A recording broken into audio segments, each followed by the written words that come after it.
హైదరాబాద్ అమీర్పేటలో minister white వస్త్ర ఉత్పత్తి షోరూమ్ ను మంత్రులు Ponnam Prabhakar, Tummala Nageswararao, corporation chairman royal Nageswararao ప్రారంభించారు.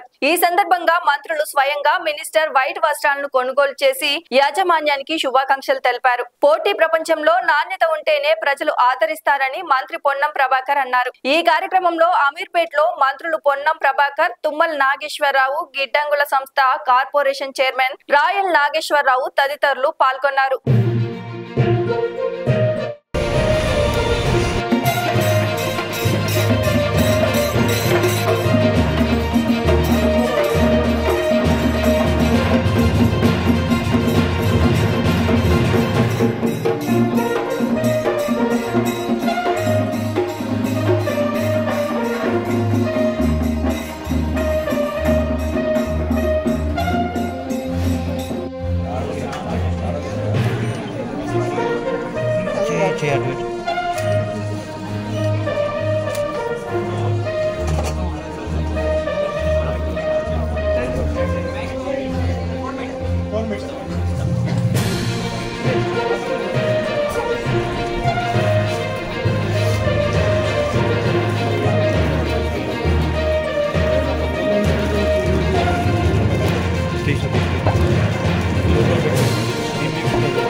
లైక్ చేయండి, షేర్ చేయండి, సబ్స్క్రైబ్ చేయండి. మరిన్ని వీడియోల కోసం బెల్ సింబల్ పై క్లిక్ చేయండి.